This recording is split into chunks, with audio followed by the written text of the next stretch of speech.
Good morning, good afternoon, good evening. I wanted to talk to you about a brand new program that I will be teaching in 2025 called the Awakeners one-year program. I am guessing the one-year program part is self-explanatory, so I want to spend most of the time in this video talking about what it means to be an Awakener. Now, the first time I can remember hearing the phrase Awakener, there was a man named Robert Dilts, and he's was one of my teachers back in my days in neuro-linguistic programming, NLP. And he came and did a masterclass for one of my early Supercoach Academy groups. And Supercoach Academy was a 6-month training that I ran for over a decade, training coaches in what I call the art and science of transformative coaching. And the way Robert talked about coaching in that masterclass, he said, well, there's a lot of different aspects to what a coach can be.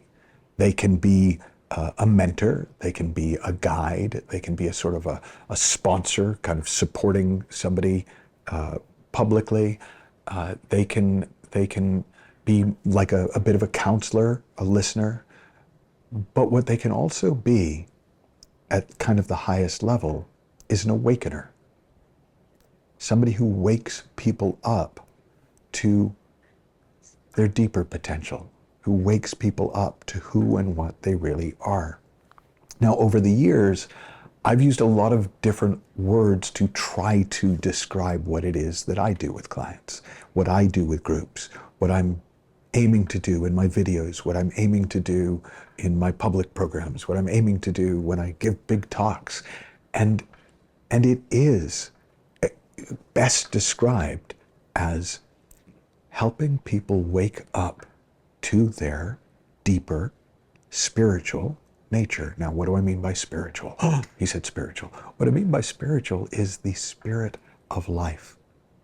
I mean the aliveness that animates all things. I mean what the Scottish mystic Sid Banks talked about as the divine mind, the energy and intelligence of all things, whether in form or formless. And when we wake up to that in our world, it all feels a little different. We start feeling a little bit more connected to everything. It's harder to kind of separate and make an us and a them and a me and an everything else. And we start to live more in harmony, more in tune with the world around us. Waking up to that spiritual nature at the heart of who we are is, as best I can tell, the way peace comes to the planet. Because I don't know about you, but my thumb has never gone to war with my pinky. Because somehow, intuitively, they kind of get they're part of the same organism. There's kind of one energy, and we are all of it. And so one of the early metaphors that I remember coming across for that was J. Krishnamurti. And he talked about that most people live their lives in a jail cell, and they get so comfortable in it because we can make our jail cells really comfy that they never check the door, and they never realize that the door to the cell was never locked and that they can walk out at any time. When I used to talk to clients about what would happen when we work together, I had a few different metaphors that seemed to me to describe the experiences that I noticed people having.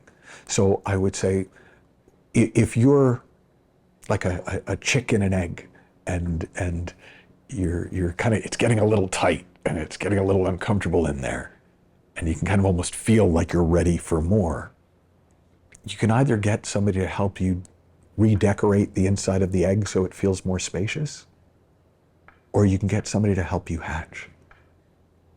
I'd sometimes describe it in terms of that when you come into the cocoon of one of my talks or books or podcasts,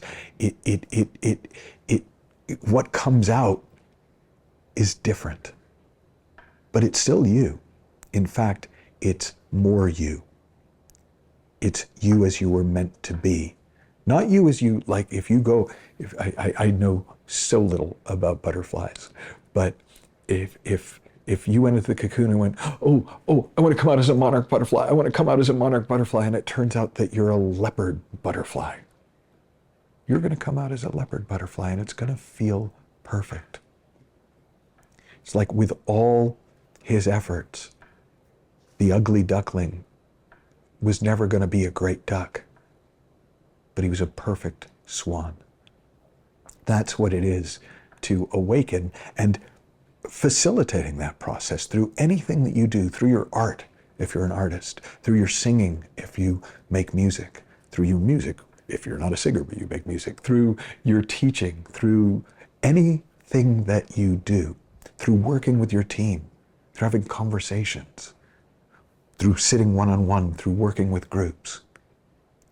There's always the opportunity to bring spirit to the fore, to wake people up, not through a set of rules and this is what you need to believe and this is how you need to behave. That's not anything to do with spirit, and it's not anything to do with waking up. That's something else. Because this is already in you. You just don't notice a lot of the time. The spiritual teacher Meher Baba came to the United States in the 60s, and the quote that all the newspapers ran was, "They live in paradise, but they don't know it." And people went, "Ah, yes, America." But actually, ah, yes, the fullness of you, the fullness of life. So to become an awakener is to develop your skill and your insight, and to sort of own your own spirit, because the first thing you need to do if you're going to be an effective awakener is wake up and stay awake to who and what you are. Stay awake to the presence of presence, to the energy and intelligence of life, to the electricity of life. And through doing that, your presence will awaken that same presence in others. The electricity in you calls forth the electricity, your vibrational resonance, if you believe in vibrational resonance, and certainly we can see vibrational resonance in music, we can hear it in tuning forks, where all the other things start to resonate in tune with whatever the most powerful resonance is. And as you wake up more and you become a more powerful resonance, everything and everyone around you starts to resonate with it too. And we're going to spend a year exploring this. We're going to spend a year getting to know this place in ourselves, increasing the depth and the purity and the duration of time that we spend awake, and learning by doing, learning by seeing, learning by trying, and things not working, and trying and things working, and seeing and understanding.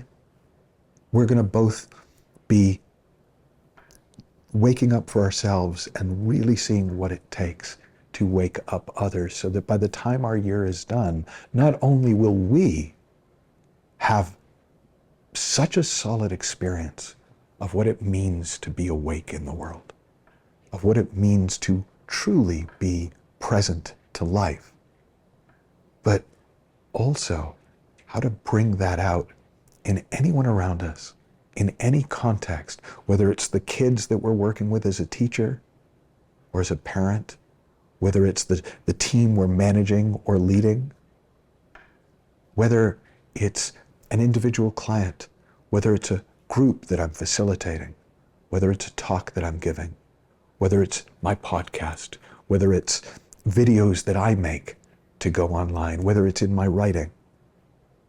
If you would like to be awake, but not just be awake, be an awakener, then this program is for you. I've literally created it for you. And if you'd like to be a part of it, then you'll find all the information below this video that you need to learn more and sign up. Have fun, learn heaps. If this is for you, I'll look forward to seeing you a lot over the next year. And I'll talk to you soon.